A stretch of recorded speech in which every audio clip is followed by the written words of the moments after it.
어찌하여 나를 구한 것이냐? 전하, 태학사 김재원은 역적이옵니다. 동촉하여 주시옵소서. 전하, 억울하옵니다. 밤은 칠흑같이 어둡고 금방이라도 쓰러질 듯한 낡은 움막 안에서는 작은 등잔불만이 위태롭게 흔들리고 있었습니다. 소월은 그 희미한 불빛에 의지해 잠든 아들의 해진 옷을 꿰매고 있었지요. 그때였습니다. 안녕하세요. 조선사연야담입니다. 어르신들, 구독과 좋아요를 부탁드립니다. 건강하십시오. 바로 시작합니다. 하는 굉음과 함께 사글대로 삭은 문짝이 경첩에서 떨어져 나갈 듯 부서지며 열렸습니다. 그 틈으로 비릿한 핏내와 축축한 흙먼지를 뒤집어 쓴 사내 하나가 비틀거리며 움막 안으로 쓰러져 들어왔지요.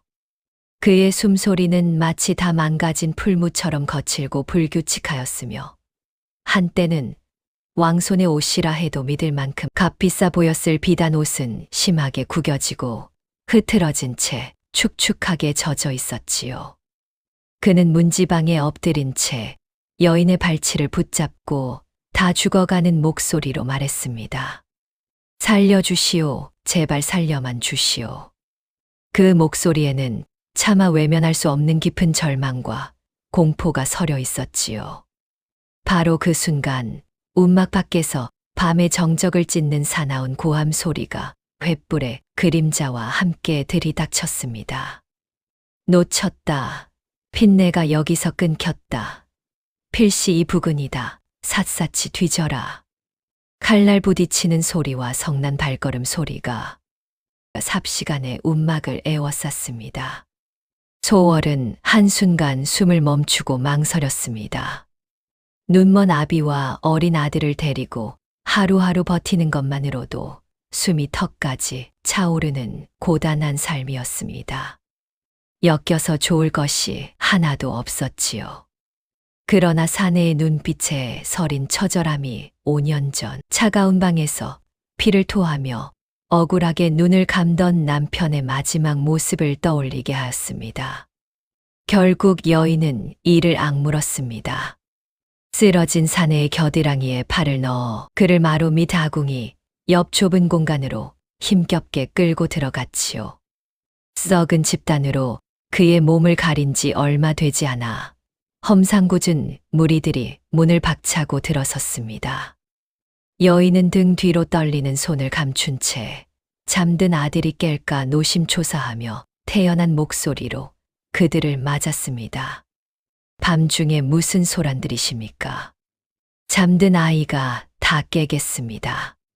서슬퍼런 눈빛으로 움막 안을 훑던 무리들은 여인과 아이뿐인 초라한 살림에 이내 흥미를 잃고는 산 것들이나 쓸 험한 말을 개워내며 돌아섰지요.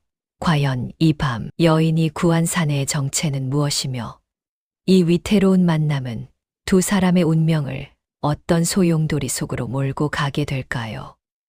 이것은 가장 낮은 곳으로 내몰린 한 여인이 지녔던 낡은 놀이개 하나가 죽음의 문턱에서 길을 잃은 사내와 만나 어떻게 한 나라의 운명을 뒤바꾸게 되었는지에 대한 그 밤의 기록입니다. 여인의 이름은 소월. 나이는 25이었습니다. 본딕을 읽는 소리가 끊이지 않던 양반가의 교수였으나 아버지가 강직한 성정 탓에 권신에게 밉보여 영모라는 누명을 쓰고 집안은 산산이 흩어지고 말았지요. 그 충격으로 어머니는 가슴앓이로 세상을 등졌고 아버지는 두 눈의 빛을 잃었습니다. 벼랑 끝에 내몰린 소월은 아이를 낳지 못하던 정경 부인의 눈에 띄어 대를 잇는 측실로 대감댁에 들어가게 되었습니다. 정경 부인은 바로 이 나라의 권세를 한 손에 쥔 영의정 윤태수의 누이였지요. 소월은 그 집에서 아들 단을 낳고 자애로운 남편 덕에 잠시 행복을 꿈꿨으나 그마저도 한여름 밤의 꿈과 같았습니다. 남편이 원인 모를 병으로 급작스럽게 세상을 뜨자마자 정경 부인은 기다렸다는 듯이 본색을 드러내었지요. 측실의 소임은 끝났다. 더는 이 집에 내년이 머물 이유는 없다. 그 차가운 한마디와 함께 소월과 5살 배기 아들 다는 돈 한 푼 받지 못한 채 맨몸으로 쫓겨나고 말았습니다. 이제 그녀는 과거의 영광을 모두 잃고 눈까지 멀어버린 늙은 친정아버지와 어린 아들을 건사하며 하루하루를 버티고 있었습니다. 한때 먹을 갈고 책장을 넘기던 곱디곱던 손은 이제 땔감을 하고 차가운 냇가에서 남의 집 빨래를 하느라 마디마디가 굵어지고 갈라져 성한 곳이 없었지요. 그녀의 유일한 재산이자 남은 삶의 이유와도 같은 것은 죽은 남편이 마지막 숨을 거두며 손에 쥐어준 낡은 비취 놀이개 하나뿐이었습니다. 부디 이것을 보며 우리 단이를 지켜주오. 남편의 체온이 아직 남아있는 듯한 그 차가운 옥의 감촉은 그녀가 지켜야 할 아들과 아버지, 그리고 억울하게 죽은 남편에 대한 마지막 약조와도 같은 물건이었습니다. 빛이 바래고 군데군데 흠집이 나 볼품 없었지만 소월은 그 놀이개를 목숨처럼 품에 안고 매일 밤을 지새웠지요. 그 놀이개가 훗날 나라의 운명을 뒤흔들 거대한 비밀의 열쇠가 되리라는 것은 아직 소월 자신도 알지 못하였습니다. 움막의 눅눅한 어둠 속 썩은 집단 위에 쓰러진 사내는 거친 숨을 고르며 천장 한 점을 응시하고 있었습니다. 찢어진 어깨에서 올라오는 통증은 이미 익숙한 감각이었지요. 그보다 더 깊은 곳에서 잊으려야 잊을 수 없는 기억 하나가 망령처럼 피어오르고 있었습니다. 어둠 속에서 눈을 감으면 언제나 그날이 먼저 왔지요. 사내의 정체는 이 나라의 임금 27의 이환이었습니다. 만백성을 굽어 살피고 천하를 호령해야 할 용상의 주인이었으나 실상은 영의정 윤태수에게 모든 실권을 내어준 채 화려한 세장 안에 갇혀있는 신세였지요. 날카로운 눈매와 굳게 담은 입술은 범상치 않은 위험을 감추지 못했으나 그 눈 안에는 온기라고는 한 점도 남아있지 않았습니다. 꽁꽁 얼어붙은 겨울 강물처럼 그 어떤 것도 비추기를 거부하는 깊고 차가운 빛이 자리하고 있었을 뿐이지요. 기억은 언제나 같은 자리에서 시작되었습니다. 텅 빈 어전 용상에 앉은 어린 세자는 두 손을 떨며 목이 터져라 외치고 있었지요. 스승님은 결코 역심을 품을 분이 아니시옵니다. 제발 통촉하여 주시옵소서. 그러나 고개를 조아린 신하들의 어깨는 미동조차 없었습니다. 그 침묵은 동조였고 그 동조는 선고였지요. 이윽고 영의정 윤태수가 비단에 감싼 사야 그릇을 들고 나타났습니다. 그의 입가에는 능구렁이처럼 미끄러운 웃음이 걸려 있었지요. 포승에 묶인 스승은 초연한 얼굴로 그 그릇을 받아들었습니다. 그리고 마지막 순간 그의 눈은 용상에 앉은 어린 제자를 향했지요. 검붉은 피가 스승의 입가에서 흘러내리던 그 찰나 세상의 소리가 모두 사라졌습니다. 스승의 눈빛은 원망이 아니었지요. 안타까움과 애끓는 충심만이 가득하였습니다. 부디 강건한 군주가 되시옵소서. 소리도 없는 그 마지막 외침이 어린 세자의 심장에 시뻘건 낙인처럼 새겨졌습니다. 사야 그릇이 바닥에 떨어져 산산이 깨지던 소리와 함께 어린 세자 또한 그 자리에서 죽었지요. 차가운 집단 위에서 눈을 뜬 이환의 손가락이 천천히 쥐어졌습니다. 기억의 파편이 흩어지자 그의 시선이 움막 안을 훑었지요. 여인은 등을 보인 채 등잔불 앞에 앉아 있었습니다. 그의 머릿속에는 뜨겁거나 말랑한 것이 들어설 자리가 없었지요. 날선 물음들만이 차례로 스쳤습니다. 저 여인은 누구인가? 관아에 고발하지는 않을 것인가? 이 누추한 움막은 얼마나 더 버틸 수 있는 곳인가? 그는 신음 한 번 내지 않고 찢어진 옷소매를 뜯어 제 어깨를 스스로 동염했습니다. 아궁이에서 새어나오는 온기가 희미하게 손끝을 건드렸지만 그의 심장은 여전히 얼어붙어 있었지요. 그가 자신을 구해준 여인의 뒷모습을 바라보는 눈빛은 마치 장기판 위의 말을 가늠하는 것과 다를 바가 없었습니다. 위협이 될 것인가, 쓸만한 것인가. 오직 그것만이 중요하였지요. 그에게 이번 거사는 잃어버린 권력을 되찾기 위한 마지막 승부였습니다. 스승의 억울함을 풀고 윤태수의 목을 꺾는 것. 10수년을 버텨온 단 하나의 이유였지요. 한낱 백성의 선해 같은 것은 그 거대한 싸움 앞에 사소한 먼지조차 되지 못하였습니다. 이환의 눈이 천천히 감겼습니다. 그의 심장은 오직 복수라는 목표를 위해서만 뛰고 있었지요. 그것이 지금의 그를 살아있게 하는 유일한 불씨였습니다. 자객들의 성난 발소리가 밤바람 속으로 완전히 사라지고 나서야 안쪽 방에서 쇳소리 섞인 기침이 터져 나왔습니다. 콜록, 콜록. 그 소리에 이어 어둠 속에서 갈라지는 목소리가 흘러나왔지요. 소월아, 아가. 이 밤중에 웬 사내들의 고함 소리냐.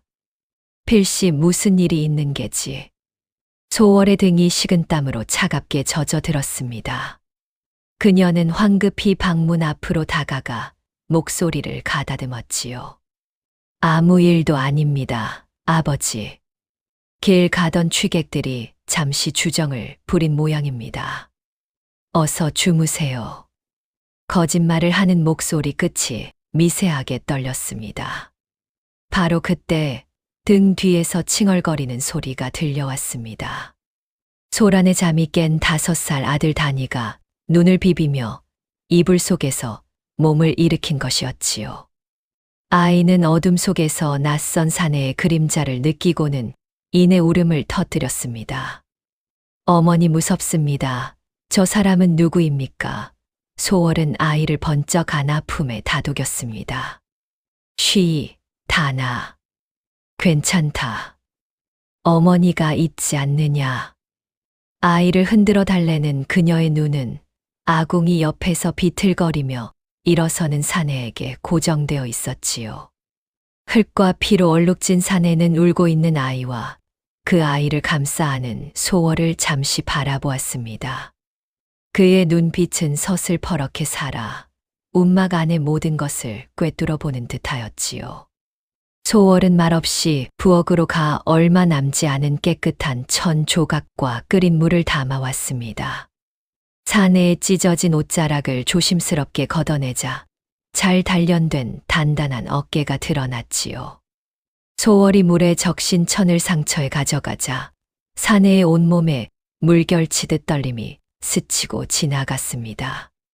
그의 터 근육이 돌처럼 굳어졌지요. 이를 깨무는 소리가 들릴 듯하였습니다. 입술 끝이 하얗게 질렸으나 신음 한 번 새어 나오지 않았지요. 아이는 여전히 훌쩍이며 소월의 어깨에 얼굴을 묻고 있었습니다. 치료가 끝나자 사내가 입을 열었습니다. 어찌하여 나를 구한 것이오. 그 목소리에는 고마움 대신 날선 의심이 가득하였지요. 소월은 대답 대신 제품에 안긴 아이의 등을 더욱 세게 쓸어 안았습니다. 잠시 후 그녀의 입에서 짧은 말이 나왔지요. 살려달라 하지 않으셨습니까? 내 아이 앞에서 사람을 죽게 내버려 둘 수는 없었습니다. 그것은 답이기도 하였고 스스로를 향한 변명이기도 하였습니다.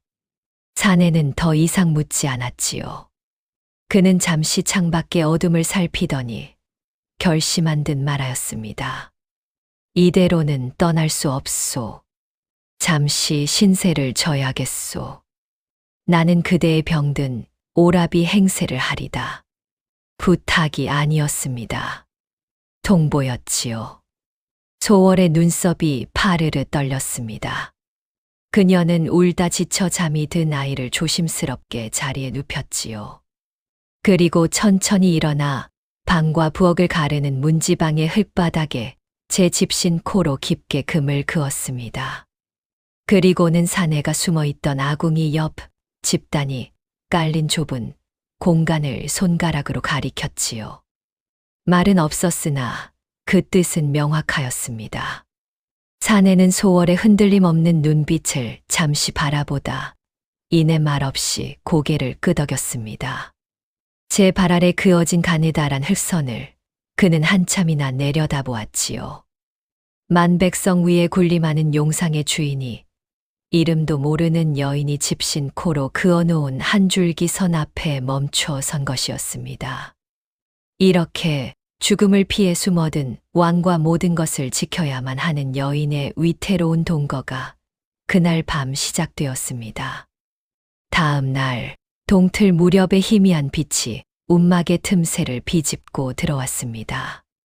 밤새 찢어진 어깨에서 올라오는 열기로 뜬 눈으로 지새운 이화는 아궁이 옆 차가운 흙바닥에서 몸을 일으켰지요.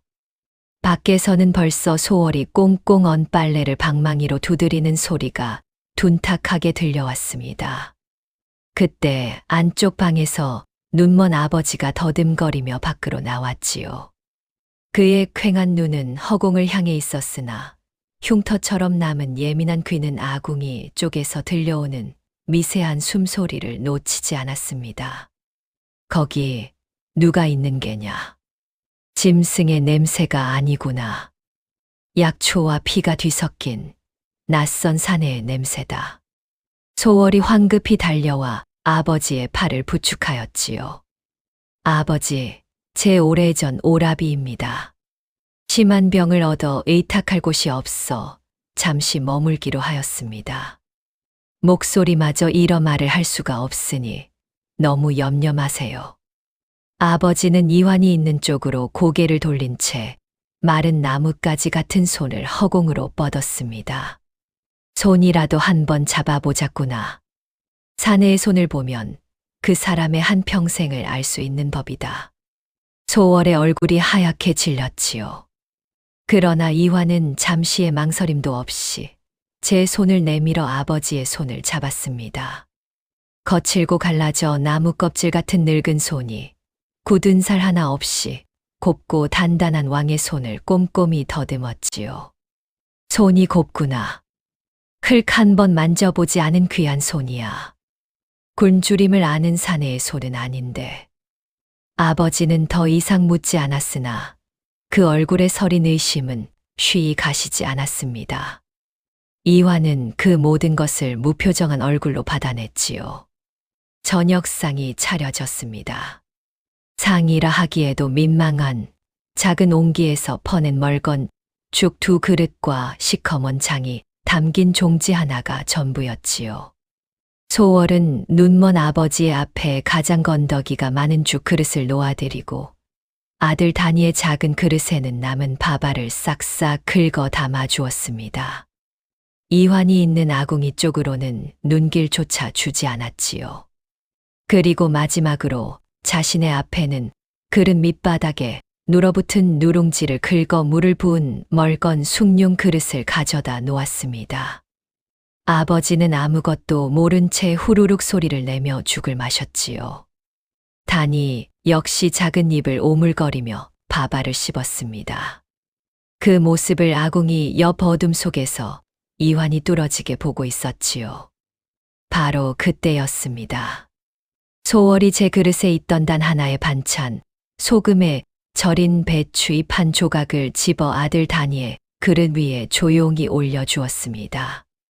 다니는 그것을 받아 먹으며 해맑게 웃었지요. 이화는 숨을 멈추었습니다. 저도 모르게 손이 주먹을 쥐었지요. 손마디가 하얗게 질렸습니다. 아버지가 말하였지요. 아가, 너도 좀 먹거라. 어미가 굶으면 아이도 배고픈 법이다. 소월은 희미하게 웃으며 대답하였습니다.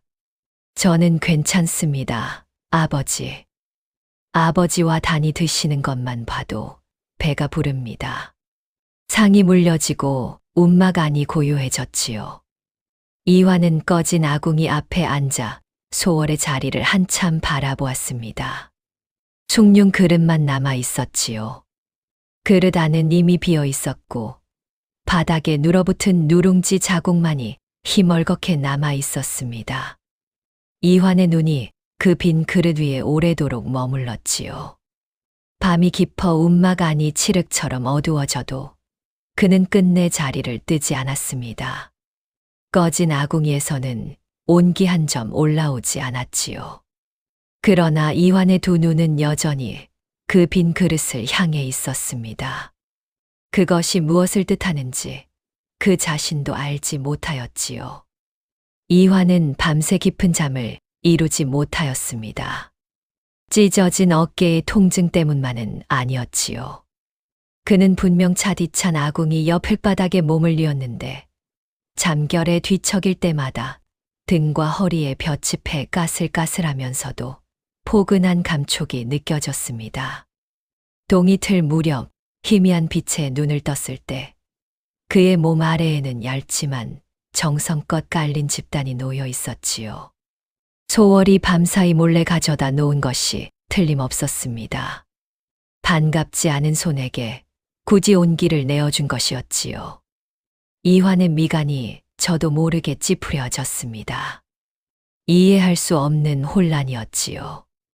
다음 날 새벽 그는 평소보다 일찍 눈을 떴습니다.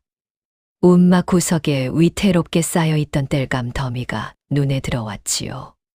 그는 밖으로 나가 아버지가 쓰러뜨려 놓고는 힘에 붙여 방치해 둔 굵은 통나무를 끌고 왔습니다. 그리고는 상처 입지 않은 팔에 온 힘을 실어 발로 나무를 고정한 채 맨손으로 쪼개기 시작하였지요. 쩌적 나무가 쪼개지는 소리가 새벽의 정적을 갈랐습니다. 한때는 붓과 칼을 쥐던 손이 이제는 나무를 쪼개고 있었지요. 그는 쪼갠 장작을 아궁이 옆에 차곡차곡 쌓아두고는 동이 트기 전에 다시 제자리로 돌아와 눈을 감았습니다. 아무도 모르는 그만의 첫 배려였지요.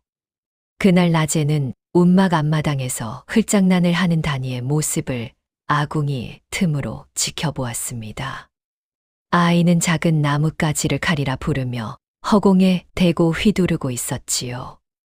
이화는 아침에 쪼갠 장작 중 가장 매끈한 것을 골라 품속의 작은 칼로 무언가를 깎기 시작하였습니다. 서걱. 나무가 깎여나가는 소리는 고요하고 단조로웠지요. 해가 저물기 전 그는 정교하게 만들어진 작은 나무칼을 다니가 노는 흙바닥 근처에 아무도 모르게 놓아두었습니다. 그날 저녁 전날보다 조금은 온기가 더 도는 아궁이 앞에서 저녁상이 다시 차려졌지요. 눈이 먼 아버지가 이환이 있는 쪽을 향해 말하였습니다. 오라비라는 양반, 오늘은 기척이 좀 나아졌는가? 어제는 숨소리마저 위태롭더니. 소월이 대답을 하기도 전에 아버지는 다시 말을 이었지요. 자네 어머니는 살아 계시는가? 일이 아픈 자식을 보면 어미 속은 시커멓게 타들어갈 터인데. 그 순간 이환의 손에 들려있던 숟가락이 허공에서 그대로 굳어버렸습니다. 피를 토하며 쓰러지던 스승의 마지막 모습이 번갯불처럼 스쳐 지나갔지요. 입술 끝이 파르르 떨렸습니다. 한참의 침묵 끝에 그는 간신히 목소리를 쥐어짰지요. 모르겠습니다.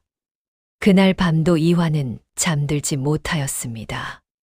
그런데 그 어둠 속에서 방 쪽에서 아주 작은 소리가 들려왔지요.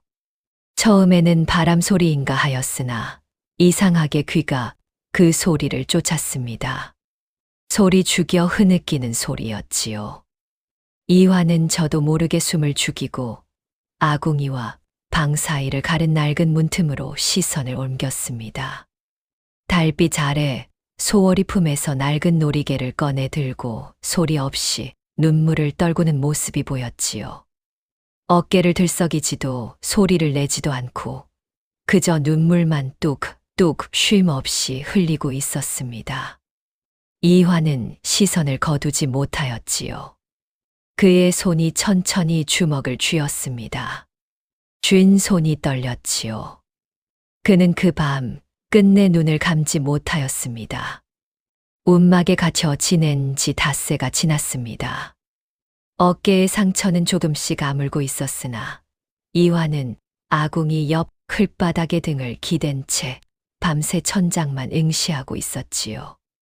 그날 밤 소월과 가족이 모두 잠든 것을 확인하고 쥐 죽은 듯 조용히 움막을 빠져나왔습니다. 약속된 장소는 달빛조차 닿지 않는 깊은 산속의 낡은 사당이었지요. 잠시 후 한 사내가 모습을 드러냈습니다. 그는 이환에게 다가와 절을 올리는 척하며 품속에서 작은 서찰 하나를 꺼내 향로 밑에 밀어넣고는 다시 어둠 속으로 사라졌지요. 이환은 서찰을 품에 넣고 한달음에 움막으로 돌아왔습니다. 아궁이의 희미한 불씨에 서찰을 비추자 그 안에 담긴 글자들이 눈앞에 펼쳐졌지요. 영의정 윤태수의 뒷덜미를 캐다 알아낸 사실들이 빼곡히 적혀 있었습니다. 그의 손이 미세하게 떨리기 시작하였지요. 서찰의 마지막 부분에 믿을 수 없는 내용이 적혀 있었기 때문입니다. 스승이자 소월의 남편이었던 대감의 죽음. 그것은 단순한 병사가 아니었지요. 서찰에는 대감을 마지막으로 진료했던 어이의 이름과 그가 처방했던 탕약의 재료들이 적혀 있었습니다. 그 중에는 아주 소량씩 오랜 기간 복용하면 병색이 깊어지다 결국 심장을 멎게 만드는 먼 남만에서 들여온 귀한 독초의 이름이 있었지요. 그리고 그 어이는 대감이 죽은 지 사흘 뒤 온 가족과 함께 호련히 자취를 감추었다고 적혀 있었습니다.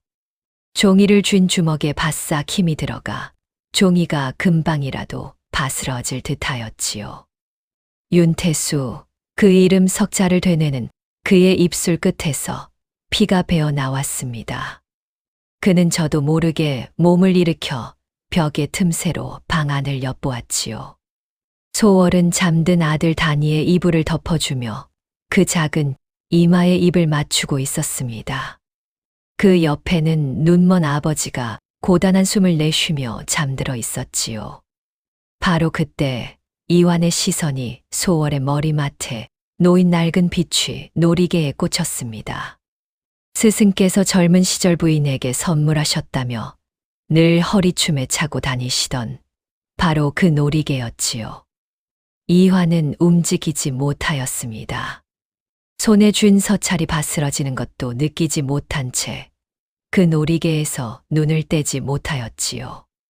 이윽고 그는 몸을 낮추어 아궁이 앞에 앉았습니다. 손에 쥔 서찰을 천천히 불씨 위에 밀어 넣었지요. 서찰의 끝이 붉게 타오르다 검은 재가 되어 바스러졌습니다. 이화는 그 재가 완전히 사그라드는 것을 끝까지 지켜보았지요. 입술을 깨물었습니다. 피 맛이 났습니다. 며칠간의 폭풍 같은 밤이 지나고 모처럼 볕이 좋은 날이었습니다. 눈먼 아버지는 움막 앞 툇마루에 앉아 희미한 햇볕을 쬐고 있었고 소월은 그 옆에서 해진 옷을 꿰매고 있었지요. 아들 다니는 아버지가 깎아준 나무칼을 들고 흙바닥에 그림을 그리고 있었습니다. 그 평화를 깬 것은 문짝을 발로 걷어차며 들어선 험상궂은 사내 둘이었지요. 기름때 낀 얼굴과 너절한 옷차림, 허리춤에 찬 녹슨 칼은 그들이 관아의 아전임을 짐작게 하였습니다. 밀린 세금을 받으러 왔다. 당장 내놓지 못할까. 소월이 급히 일어나 머리를 조아렸지요. 날이 쇳내 사정이 여의치 않아 그러니 부디 가을 추수 때까지만이라도 시간을 주십시오. 그러나 사내들은 코웃음만 쳤습니다. 내년 사정까지 우리가 헤아려야 할 이유가 있느냐. 그중 하나의 우악스러운 손이 팻마루에 앉아있던 눈먼 아버지의 멱살을 틀어쥐었지요. 이 늙은이가 내 애비냐? 눈도 안 보이는 놈이 밥만 축 내는구나. 아버지의 얼굴이 하얗게 질렸습니다. 배부 깊은 곳에서부터 끓어오르는 기침이 터져 나왔지요. 바로 그 순간이었습니다. 다니가 아버지를 구하려 했는지 달려가 사내의 다리를 작은 주먹으로 냅다 때렸습니다. 사내는 귀찮다는 듯이 아이를 발로 툭 걷어찼지요. 아이의 작은 몸이 흙바닥으로 맥없이 나동그라졌습니다. 그 순간 소월이 비명 대신 몸을 날렸지요. 그녀는 넘어진 아들과 붙잡힌 아버지를 동시에 제 품에 감싸 안았습니다. 마치 어미 닭이 병아리를 품듯 두 사람을 제 몸 아래에 완전히 숨겼지요. 사내들의 발길질이 그녀의 등과 어깨 위로 무자비하게 쏟아졌습니다. 퍽퍽 둔탁한 소리가 날 때마다 소월의 어깨가 움츠러들었으나 그녀는 신음 한 번 내지 않았지요. 대신 이마가 흙바닥에 찌이는 소리가 나도록 머리를 조아렸습니다. 잘못했습니다. 나리. 제발 제 아버지와 아이만은 제가 다 갚겠습니다. 흙먼지 위로 그녀의 이마에서 흘러내린 핏방울이 뚝뚝 떨어졌지요. 그 모든 광경을 이화는 아궁이 옆 어둠 속에서 보고 있었습니다. 그의 두 주먹이 저도 모르게 꽉 쥐어졌지요. 손마디가 하얗게 질리고 뼈마디가 으스러질 듯하였습니다. 사내들이 산 것들이나 쓸 험한 말을 개워내며 돌아간 뒤에도 이화는 한참이나 움직이지 못하였지요. 소월은 아버지와 아들을 품에 안은 채 떨리는 등을 고추 세우고 있었습니다. 그 등이 이환의 눈에서 떠나지 않았지요. 그는 천천히 몸을 일으켰습니다. 운막문 쪽으로 한 발을 내딛었지요. 그리고 멈추었습니다. 손바닥을 내려다보다 다시 천천히 주먹을 쥐었지요. 이번에는 달랐습니다. 밤에 장막이 내려앉은 산골 마을은 짐승의 숨소리마저 잠든 듯 고요하였습니다. 대낮에 나무를 캐러 나갔던 소월은 생전 처음 보는 험상궂은 약초꾼이 같은 자리를 맴도는 것을 보고 일찍이 집으로 돌아와 빗장을 단단히 걸어 잠갔지요. 그날 밤 잠든 다니의 이마에 흐르는 식은땀을 닦아주던 소월의 귀에 멀리서 들려오는 개 짖는 소리가 유난히 날카롭게 파고들었습니다. 마치 죽어가는 짐승의 울음처럼 처절하고 짧게 끊어지는 소리였지요. 움막의 좁은 창틈으로 밖을 내다보던 소월의 손이 창틀을 꽉 움켜쥐었습니다. 달빛 아래 언뜻 스쳐 지나가는 검은 그림자들이 보였기 때문이지요. 낮에 보았던 그 약초꾼이 아니었습니다. 더 날래고 더 목적이 분명한 굶주린 승냥이 때와 같은 움직임이었지요. 한편 아궁이 옆 흙바닥에 몸을 뉘인 채 잠 못 이루던 이환 역시 공기 중에 떠도는 사람을 배려는 기운을 감지하고 있었습니다. 그의 감각은 궁궐의 암투 속에서 단련된 예리하게 벼려진 칼날과도 같았지요. 그는 조용히 몸을 일으켜 문틈으로 바깥을 살폈습니다. 저들은 평범한 산적이 아니었지요. 윤태수가 부리는 그림자 같은 무리, 그 중에서도 가장 잔혹하고 집요한 자들이 틀림없었습니다. 이화는 주먹을 꽉 쥐었습니다. 손마디가 하얗게 질리도록 힘을 주었지요. 그날 밤 이화는 모두가 잠든 것을 확인하고 조용히 움막을 빠져나왔습니다. 약속된 폐사지로 향하는 그의 발걸음은 그림자보다 조용하였지요. 이윽고 부엉이 소리가 3번 짧게 울리자 어둠 속에서 사내 하나가 모습을 드러냈습니다. 이환의 유일한 신복 무영이었지요. 주군, 이곳은 너무 위험하옵니다. 놈들이 사방에 깔렸습니다. 날이 밝는 대로 대대적인 수색이 시작될 것이오니 속히 궁으로 돌아가시어 후일을 꾀하셔야 하옵니다. 무영의 목소리가 미세하게 갈라졌습니다. 이화는 고개를 저었지요. 그의 시선은 무영 너머 등불 하나가 희미하게 빛나고 있는 소월의 움막을 향해 있었습니다. 흙먼지 위로 이마를 찌으면서도 끝내 신음 한 번 내지 않던 여인의 등과 멀건 죽을 앞에 두고도 제 아들의 그릇에 밥 한 톨이라도 더 얹어주던 그 야윈 손이 눈앞에 어른거렸지요. 아직은 떠날 수 없다. 무영은 차마 더는 간언하지 못하고 고개를 숙였습니다. 이화는 숫덩이처럼 검고 차가운 돌멩이 하나를 무영에게 건네며 말하였지요. 북쪽으로 거짓 흔적을 남겨 놈들을 유인하라. 내가 이곳을 떠날 때까지 단 하루의 시간이라도 벌어야 한다. 무영이 어둠 속으로 사라지자 이화는 홀로 폐사지에 남았습니다. 차가운 밤바람이 그의 옷자락을 흔들었지요. 그는 소월의 움막에서 새어나오는 등불 빛을 한참이나 바라보다 천천히 몸을 돌렸습니다. 발소리 없이 움막으로 돌아온 그는 아궁이 옆 제자리에 다시 몸을 뉘었지요.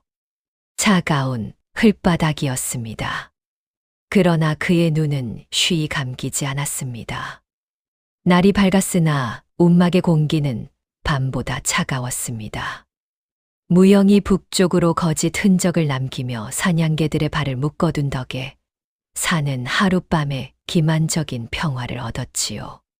소월은 새벽같이 일어나 쇠죽을 쓰고 있었고 눈먼 아버지는 툇마루에 앉아 말없이 마른 기침을 하고 있었습니다. 그때였지요. 마을 쪽에서부터 흙먼지를 일으키며 다가온 관아의 사내 하나가 움막 마당으로 들어서며 소월의 이름을 불렀습니다. 바가지를 들고 있던 소월의 손이 허공에서 굳었고 툇마루에 앉아있던 늙은 아비의 고개가 소리 나는 쪽으로 돌아갔지요. 관아에서 어인일로 소월의 목소리가 가늘게 떨렸습니다. 사내는 아무 대답 없이 턱짓으로 관아 쪽을 가리켰지요. 오라는 뜻이었습니다. 이화는 문틈으로 그 모든 광경을 지켜보고 있었습니다. 차갑게 식은 죽 그릇을 든 채 숨을 죽이고 있었지요. 소월은 잠든 다니의 얼굴을 한번 쓸어보고는 늙은 아버지에게 금방 다녀오겠습니다. 한마디를 남기고 사내를 따라 나섰습니다. 이화는 멀어져 가는 소월의 뒷모습을 보았지요. 흙먼지 이는 길 위로 작고 야윈 어깨가 위태롭게 흔들리고 있었습니다.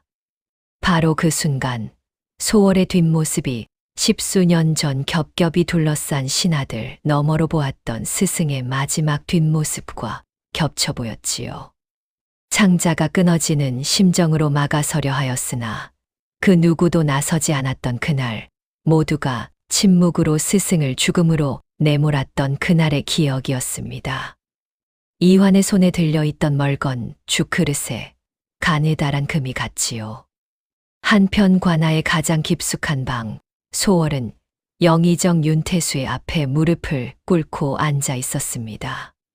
방 안에는 값비싼 향이 은은하게 퍼지고 있었고 윤태수는 비단결처럼 부드러운 목소리로 말하였지요. 힘들었을 게다. 어린 것과 눈먼 아비를 데리고 그는 마치 자애로운 할아비와 같은 얼굴을 하고 있었습니다. 하지만 그 눈빛만은 얼음장처럼 차가웠지요. 내 집에 숨어든 사내, 그놈은 나라를 좀먹는 흉악한 역도다. 그놈을 고발하면 죽은 내 남편의 재산을 모두 되돌려주고 내 아들 다니를 대감의 후계로 삼아 평생 굶지 않게 해주마. 달콤한 제안이었습니다. 소월은 그러나 고개를 들지 않았지요. 그저 땅바닥만 내려다볼 뿐이었습니다. 그녀의 손이 품 안에 감춘 낡은 놀이개를 꽉 움켜쥐었지요. 어찌 대답이 없는 것이냐. 윤태수의 목소리에 처음으로 날이 서기 시작하였습니다. 소월은 입술을 굳게 다문 채 미동도 하지 않았지요. 시간이 흘렀습니다. 해가 중천을 넘어 서쪽으로 기울고 움막 안으로 스며드는 빛이 핏빛으로 변해갈 때까지 소월은 돌아오지 않았습니다. 아궁이 옆에 돌처럼 앉아있던 이환의 입가에서 낮은 헛웃음이 새어나왔지요. 그는 천천히 몸을 일으켜 금이 간주 그릇을 아궁이 옆에 내려놓았습니다. 그리고 다시 제자리에 등을 기댔지요. 결국 이번에도 그의 두 눈이 천천히 감겼습니다. 그러나 잠은 오지 않았지요. 해가 완전히 지고 움막 안은 아궁이에 남은 잔불만이 가쁜 숨을 몰아쉬듯 위태롭게 빛나고 있었습니다. 돌처럼 앉아있던 이환의 굳은 얼굴 위로 잔불 그림자가 붉게 물들이고 있었지요. 바로 그때였습니다.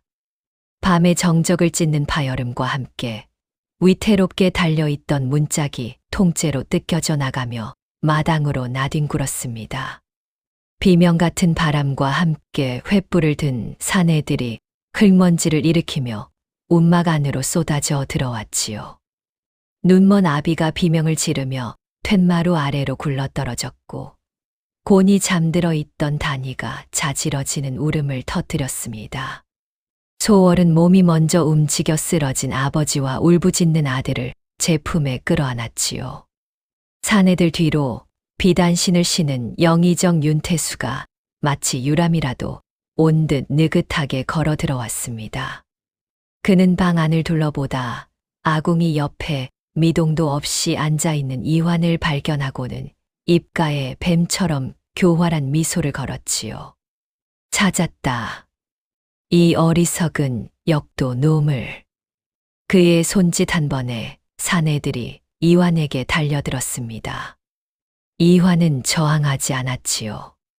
그저 차갑게 식어버린 눈으로 자신을 향해 다가오는 칼날과 굵은 밧줄을 바라볼 뿐이었습니다. 안 됩니다. 이분은 그저 길을 잃은. 소월이 절박하게 외치며 앞을 가로막았지만 곁에 있던 사내 하나가 그녀의 어깨를 거칠게 밀쳐냈습니다. 소월이 흙바닥에 나뒹구는 순간 그녀의 품 안에서 낡은 놀이개 하나가 툭 하고 떨어져 횃불빛에 차갑게 반짝였지요. 윤태수의 시선이 바닥에 떨어진 놀이개에 멎었습니다. 그의 얼굴에서 교활한 미소가 순식간에 사라졌지요. 그는 천천히 다가가 떨어진 놀이개를 주워 들었습니다. 손때 묻고 빛바랜 보잘것없는 비취 놀이개. 그것은 그가 하나뿐인 누이의 남편, 자신의 매제에게 직접 하사하였던 바로 그 물건이었지요. 하하하. 하하하하. 그의 어깨가 추위에 떠는 듯 가늘게 떨리기 시작하더니 이내 목이 졸리는 듯한 기괴한 웃음소리가 움막을 가득 채웠습니다. 그는 놀이개를 든 채 미친 사람처럼 비틀거리며 소월에게 다가갔지요. 이 천한 것이 감히 이것을 품고 있었단 말이냐. 윤태수는 소월의 머리채를 잡아채고는 손에 든 놀이개를 흙바닥에 경멸스럽게 던져버렸습니다. 그리고는 조금의 망설임도 없이 투박하고 무거운 가죽신으로 그것을 잇는 힘껏 내리찍었지요. 바삭 하고 무언가 산산이 부서지는 듯 섬뜩하고 건조한 소리가 울려 퍼졌습니다. 맑고 투명하던 비취에 쩍 하고 거미줄 같은 금이 가며 조각 하나가 처참하게 떨어져 나갔지요. 그 순간 소월의 입에서 하늘을 찌르는 듯한 비명이 터져 나왔습니다. 안 되옵니다. 그녀는 온몸을 질질 끌며 깨진 놀이개 조각을 향해 기어갔지요. 하지만 윤태수의 발이 다시 한번 그녀의 가녀린 손등을 무자비하게 짓밟았습니다. 우두둑 하는 소리와 함께 소월의 눈앞이 하얗게 뒤집혔지요. 그녀는 짓밟힌 손으로 흙바닥을 긁으며 울부짖었습니다. 제 아들 다니는 어찌합니까? 제발. 제발 다니마는. 그 처절한 외침은 밧줄에 묶여 끌려나가던 이완의 등 뒤에 수십 개의 비수처럼 날아와 깊숙이 박혔지요. 철커덩 소리를 내며 차갑고 축축한 옥사의 문이 닫혔습니다. 그러나 이완의 귓가에는 굳게 닫힌 쇠문과 두꺼운 돌벽을 뚫고 짓밟힌 손으로 흙바닥을 긁으며 제 아들의 이름을 부르짖던 소월의 마지막 울음소리만이 끊임없이 맴돌았지요. 그의 두 주먹이 손톱이 으스러질 정도로 강하게 움켜쥐어졌습니다. 사방은 빛 한 점 들지 않는 살아있으나 죽은 것과 다름없는 곳이었습니다. 코를 찌르는 퀴퀴한 무리키 냄새와 벽과 바닥을 구분할 수 없는 축축하고 차가운 감촉만이 그가 살아있음을 알리는 유일한 감각이었지요. 구석에서는 굶주린 쥐들이 서로 으르렁대는지 찍찍거리는 날카로운 소리가 끊임없이 고막을 파고들었습니다. 이화는 그 어둠의 한가운데 짐승처럼 내던져져 있었지요. 눈을 감아도 떠도 귓가에는 오직 한 장면만이 무한히 반복되었습니다. 바삭하고 산산이 부서지던 맑은 비취 소리, 그리고 짓밟힌 손으로 흙바닥을 긁으며 제 아들의 이름을 부르짖던 여인의 처절한 울음소리였지요. 그 울음소리는 이제 잠들 수도 깨어날 수도 없는 소리가 되어 그의 머릿속을 파고드는 듯하였습니다. 그는 아무것도 지키지 못하였지요. 스승도, 스승의 여인도, 스승의 아이도. 그는 왕이 아니었습니다. 윤태수의 말처럼 옥좌를 탐는 어리석고 무력한 역도에 불과하였던 것이지요. 그는 차가운 돌벽에 이마를 찧었습니다. 쿵, 쿵. 그 소리를 지우려는 듯 미친 사람처럼 머리를 찧었지요. 이마가 타오르듯 지끈거렸지만 멈추지 않았습니다. 그때였지요. 삐걱 하고 녹슨 쇠문이 기분 나쁜 소리를 내며 열렸습니다. 희미한 등불빛이 눈을 찔렀고 한 늙은 아전이 들어왔지요. 그는 쉰 목소리로 이환의 발치에 놓인 그릇에 멀건 죽물을 아무렇게나 부어주고는 겁에 질린 눈으로 주위를 한 번 휙 둘러보았습니다. 그리고는 허리춤에서 마른 지푸라기 한 줌을 꺼내 이완의 손에 거의 던지다시피 억지로 쥐어주었지요. 어떤 여인이 관노로 끌려가기 전에 이것만이라도 제발 전해달라 하였소. 아전은 그 말만 남기고 도망치듯 서둘러 옥사를 나갔습니다. 이화는 차가운 흙바닥에 주저앉은 채 손에 쥐어진 지푸라기를 말없이 내려다보았지요. 아무런 온기도 향기도 없는 그저 거칠고 메마른 지푸라기 다발이었습니다. 하지만 그것은 이 끔찍한 어둠 속에서 그가 만져볼 수 있는 저 바깥 세상과 이어진 유일한 것이었지요. 소월의 것이었습니다. 그는 지푸라기를 들어 코에 가져다 대었습니다.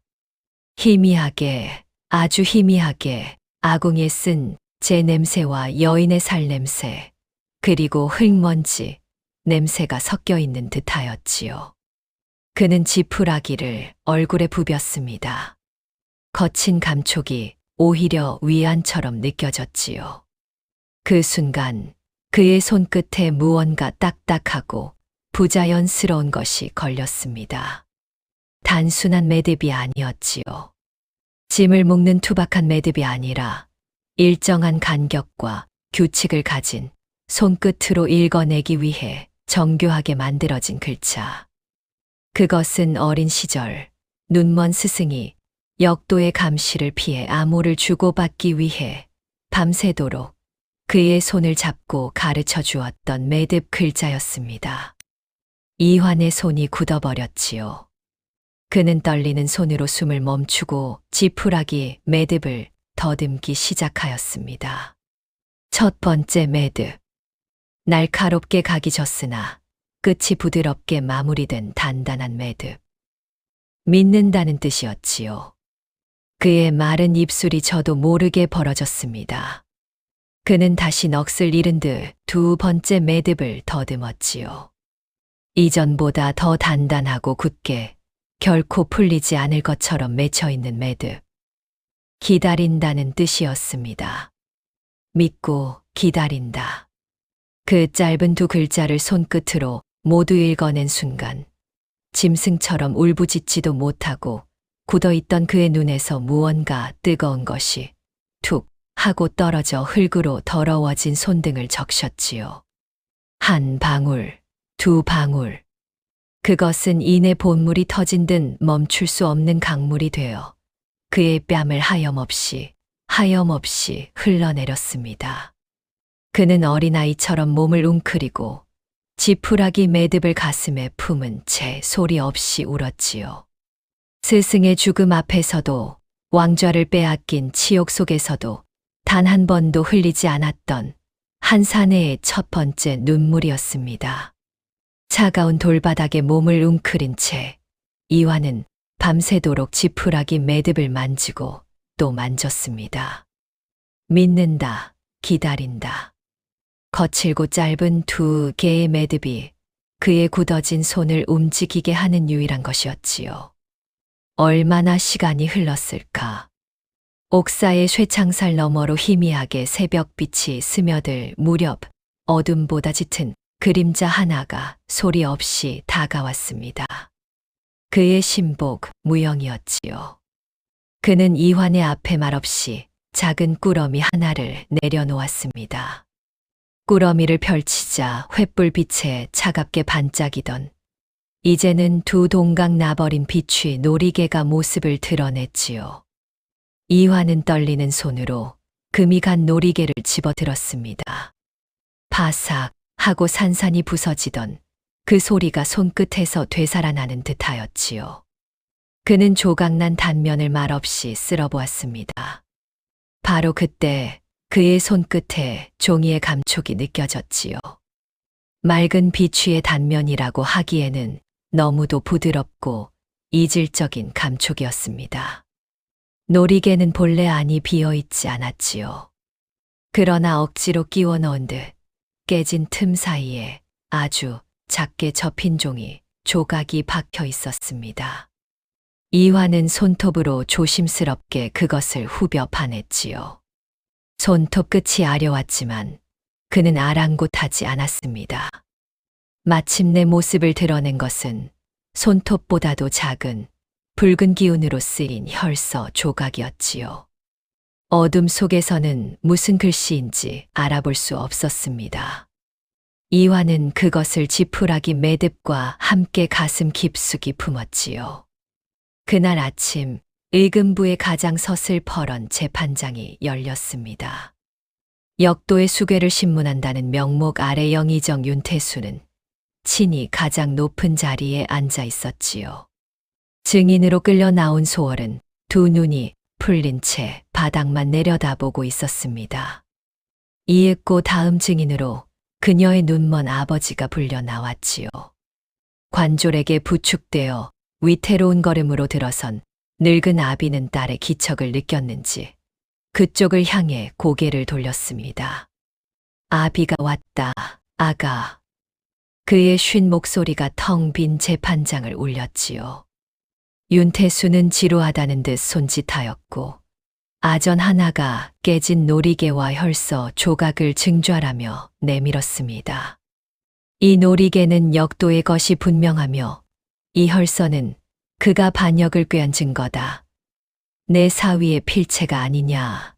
아전이 늙은 아비의 얼굴에 혈서를 들이밀며 윽박질렀지요. 늙은 아비는 천천히 고개를 저었습니다. 내 눈이 먼 지 10년이라오. 허나 내 손은 아직 세상을 기억하지. 그는 손을 내밀었지요. 아전이 마지못해 혈서 조각을 그의 손바닥 위에 올려놓았습니다. 늙은 아비의 거친 손가락이 수천 권의 책을 읽어낸 그 손가락이 작은 종이 조각 위를 천천히 더듬기 시작하였지요. 그리고는 종이를 코끝으로 가져가 그 냄새를 깊이 들이마셨습니다. 바다의 짠내와 풀의 비린내가 섞인 아주 독특한 향이었지요.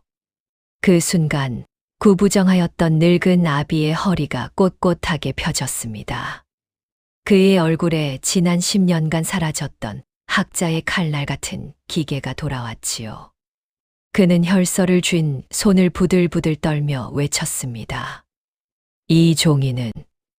이 종이는 해초지다. 내가 직접 바닷물을 길어다 말리고 해초를 빻아 만들어 내 서재에서만 쓰던 종이란 말이다. 그의 목소리가 우렁차게 재판장을 흔들었지요.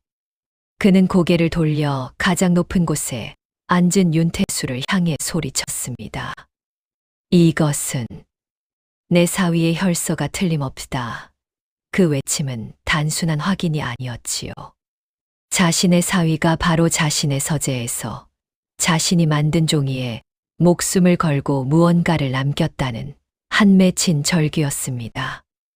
윤태수의 비단결 같던 얼굴 근육이 미세하게 뒤틀리기 시작하였지요. 이것은 내 사위의 혈서가 틀림없다. 눈먼 노학자의 한 맺힌 절규가 재판장을 얼어붙게 만들었습니다. 윤태수의 낯빛이 잿빛으로 변해가는 그 순간 가장 낮은 곳, 죄인의 자리에 앉아있던 이완이 먼지를 털어내듯 천천히 몸을 일으켰지요. 모두의 시선이 그에게로 쏠렸습니다. 남루한 죄수복을 입었으나 그 움직임에는 조금의 흐트러짐도 없었고 그 어깨는 온 산의 무게를 짊어진 듯 묵직하였지요. 그는 품 안에서 손톱보다 작은 혈서 조각을 꺼내 들었습니다. 그리고는 모두가 숨을 죽인 가운데 가장 높은 곳에 앉은 윤태수를 정면으로 바라보며 입을 열었지요. 차갑게 벼려진 칼날이 부딪히는 듯 낮고 위험 있는 목소리가 재판장을 가득 메웠습니다. 영의정, 그대가 찾던 역도의 혈서가 여기 있소. 내가 직접 읽어주지. 영의정이라는 호칭의 장내가 술렁이기 시작하였지요. 감히 죄인이 정승을 호명한 까닭이었습니다. 이화는 아랑곳하지 않고 혈서의 내용을 읊기 시작하였지요. 내 죽음은 병사가 아니다. 윤태수가 어의를 시켜 내린 독이다. 그의 모든 죄는 이 노리개 안에 있다. 윤태수의 얼굴이 흙빛으로 변하였습니다. 닥쳐라. 저놈의 입을 당장 틀어막지 않고 무얼 하느냐. 그의 고함에 관졸들이 칼을 빼들고 이완에게 달려들었지요. 바로 그때였습니다. 쿵 하는 둔중한 소리와 함께 의금부에 굳게 닫힌 정문이 활짝 열렸습니다. 눈부신 햇살이 쏟아져 들어오며 갑옷을 입은 포도대장이 묵직한 걸음으로 들어와 재판장 한가운데에 무릎을 꿇었지요. 그의 등 뒤로 수십 명의 포도청 군사들이 도열하였습니다. 포도대장은 윤태수가 아닌 죄인 이완을 향해 고개를 조아렸지요. 죽은 신 늦었사옵니다. 그는 품에서 두꺼운 기름종이로 싼 장부 하나를 꺼내 두 손으로 높이 들어 올렸습니다. 여기 영의정 윤태수가 지난 10년간 사병을 기르고 국고를 횡령하며 충신들을 모함하여 죽이고 조정을 기만한 모든 죄목이 낱낱이 기록된 장부가 있사옵니다. 그 말에 윤태수의 편에 서 있던 신하들의 얼굴이 하얗게 질렸지요. 그들은 슬금슬금 서로의 눈치를 보며 뒷걸음질 치기 시작하였습니다. 윤태수는 어깨를 떨며 웃기 시작하였지요. 내 놈까지, 감히 내 놈까지 나를 배신하는 것이냐. 내가 너를 포도대장으로 만들어 주었거늘. 그의 말이 채 끝나기도 전에 이완이 입고 있던 남루한 죄수복을 양손으로 잡아채 단숨에 찢어 내렸습니다. 우두둑 옷감이 찢어지는 소리와 함께 그 안에서 오직 왕만이 입을 수 있는 금실로 용이 수놓아진 붉은 속옷이 찬란한 모습을 드러냈지요. 장내의 모든 이들이 그 자리에 얼어붙었습니다. 숨 쉬는 것조차 잊은 듯 절대적인 정적만이 흘렀지요. 주상 전하, 누군가의 입에서 터져 나온 외침을 시작으로 재판장의 모든 신하들이 파도처럼 엎드려 머리를 조아렸습니다. 이제 꼿꼿이 서 있는 이는 단 두 사람뿐이었지요. 왕이환 그리고 영의정 윤태수. 윤태수는 한참이나 멍하니 왕을 바라보았습니다. 그의 눈에서 빛이 사라졌지요. 털썩. 그의 무릎이 힘없이 차가운 바닥으로 고꾸라졌습니다. 온 나라의 권세를 한 손에 쥐었던 거대한 산이 마침내 무너져 내리는 순간이었지요. 소월은 그 광경을 보며 깨진 놀이개 조각을 꽉 움켜쥐었습니다. 그녀의 뺨 위로 뜨거운 눈물 한 줄기가 소리 없이 흘러내렸지요. 그 숨막히던 밤이 지나고 계절이 꼭 한 바퀴 돌았습니다. 역도의 누명을 썼던 소월의 남편은 충신으로 이름을 되찾았고 눈먼 아비는 죄인의 가족이라는 굴레를 벗었지요. 움막은 여전하였으나 더 이상 그곳에서는 차갑던 바람 소리 대신 단위의 해맑은 웃음소리가 마당을 채웠습니다. 소월은 툇마루에 앉아 낡은 옷을 꿰매고 있었지요. 그녀의 손길이 닿을 때마다 해진 옷감 위에는 작은 꽃잎 같은 새로운 생명이 피어났습니다. 그 곁에서 다니는 흙바닥에 앉아 누군가 깎아준 뭉툭한 나무칼로 흙을 파헤치며 놀고 있었지요. 그때였습니다. 마을 어귀에서부터 시작된 웅성거림이 파도처럼 움막까지 밀려왔지요. 소월이 고개를 들자 그녀의 눈에 믿을 수 없는 광경이 들어왔습니다. 진주와 자개로 장식된 화려한 가마 한 채가 고운 비단옷을 차려입은 수십 명의 궁인들에게 둘러싸여 움막 마당으로 들어서고 있었지요. 흙먼지 날리는 마당과 그 위에 내려앉은 구름 같은 가마의 모습은 마치 다른 세상의 한 장면 같았습니다. 소란스러운 기척에 단잠에 빠져 있던 눈먼 아비가 몸을 뒤척이며 물었지요. 아가, 또 무슨 소란이냐? 소월이 미처 대답하기도 전에 궁인들 중 가장 연장자로 보이는 상궁 하나가 앞으로 나서 조금의 망설임도 없이 흙먼지 이는 마당에 무릎을 꿇었습니다. 그녀는 소월을 향해 깊이 고개를 숙이며 아뢰었지요. 수권 마마를 모시러 왔나이다. 고요하고 나직한 그러나 그 안에 천근의 무게를 담은 목소리였습니다. 소월은 아무 말도 하지 않았지요. 그저 바느질을 하던 손을 멈추고 조용히 제 허리춤에 매달린 작은 주머니를 매만졌습니다. 그 안에는 두 동강이 나버린 낡은 비취 놀이개 조각이 들어 있었지요. 그녀의 손끝에서 날카롭게 깨진 비취의 단면이 느껴졌습니다. 상궁이 다시 한번 고개를 조아리며 말하였지요. 전하의 명이시옵니다. 그제야 소월은 천천히 고개를 들었습니다. 그녀의 시선은 화려한 가마도 머리를 조아린 궁인들도 지나쳐 저 멀리 궁궐이 있을 아득한 하늘을 향하였지요. 마치 그 하늘 위 어딘가에 있을 한 사내의 얼굴을 보고 있기라도 한 것처럼. 다니가 흙바닥에서 나무칼을 들고 소월의 치맛자락을 잡아당겼습니다. 어머니, 저 가마 타도 됩니까? 소월은 아이의 머리를 손으로 쓸어내렸지요. 그리고는 아무 말 없이 천천히 일어섰습니다. 그녀의 손이 마지막으로 허리춤의 작은 주머니를 한 번 더 매만졌지요. 깨진 놀이개의 날카로운 단면이 손끝을 아렸습니다. 그녀의 뺨 위로 따스한 봄바람이 부드럽게 스쳐 지나갔습니다. 그 숨막히던 밤이 지나고 매화가 피고 지기를 몇 번이나 거듭하였습니다. 가장 낮은 곳으로 내몰렸던 여인은 이제 이 나라에서 가장 높은 지아비를 섬기는 후궁 수권이 씨가 되어 있었지요. 그녀의 처소에는 더 이상 퀴퀴한 흙냄새 대신 은은한 난초 향과 묵향이 고요히 머물렀습니다. 자개로 곱게 꾸민 보석함 가장 깊은 곳, 붉은 비단 위에는 놀이개 하나가 고이 놓여 있었지요. 그것은 더 이상 낡고 빛바랜 놀이개가 아니었습니다. 두 동강 나버렸던 비취는 이제 눈물처럼 맑은 금실로 정교하게 이어져 이전보다 더 영롱하고 깊은 빛을 뿜어내고 있었지요. 흉터는 사라지지 않았습니다.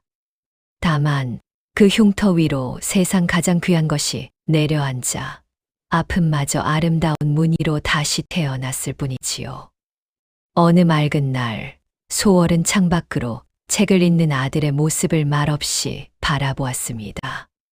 클바닥에서 나무칼을 휘두르던 작고 여린 아이는 이제 늠름한 원자가 되어 스승과 함께 학문을 논하고 있었지요. 그 모습을 바라보는 소월의 입가에 아주 옅은 미소가 조용히 피어났습니다. 어느 달 밝은 밤이었습니다. 경회로의 누각 위로 환하게 보름달이 떠오르고 그 둥근 빛이 연못 위로 부서져 내리는 밤이었지요. 이환과 소월은 나란히 연못가를 거닐고 있었습니다.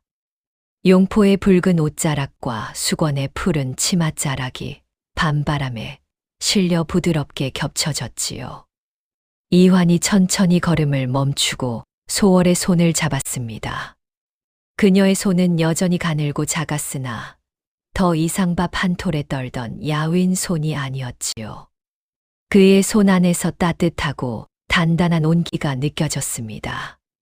이환은 잡은 손을 들어 지푸라기 매듭이라도 만지듯 그녀의 손마디 하나하나를 소중히 쓸어보았지요. 그리고는 아주 오랜 시간이 흐른 뒤에야 낮은 목소리로 입을 열었습니다. 그 매듭 글자가 없었다면 과인은 영영 저 차가운 옥사의 밤속을 헤맸을 것이요.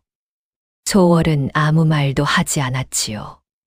그저 말없이 웃으며 그의 손을 마주 잡았습니다. 그들의 발걸음은 더없이 느리고 고요하였지요. 두 개의 그림자가 달빛 아래 하나로 길게 이어졌습니다. 가장 낮은 곳에서 짓밟혔던 한 여인은 마침내 세상 가장 높은 곳에서 왕의 유일한 지음이 되어 나라의 봄을 함께 열었다 합니다. 귀한 시간을 내어 시청해주신 어르신들께 감사드립니다. 함께해 주신 그 마음 하나하나가 더없이 크고 소중한 힘이 됩니다. 구독과 좋아요, 댓글 한 줄이 조선사연 야담을 계속 이어가는 가장 큰 원동력이 됩니다. 어르신들의 응원이 있는 한 이 이야기는 멈추지 않겠습니다. 다음 이야기에서 다시 찾아뵙겠습니다.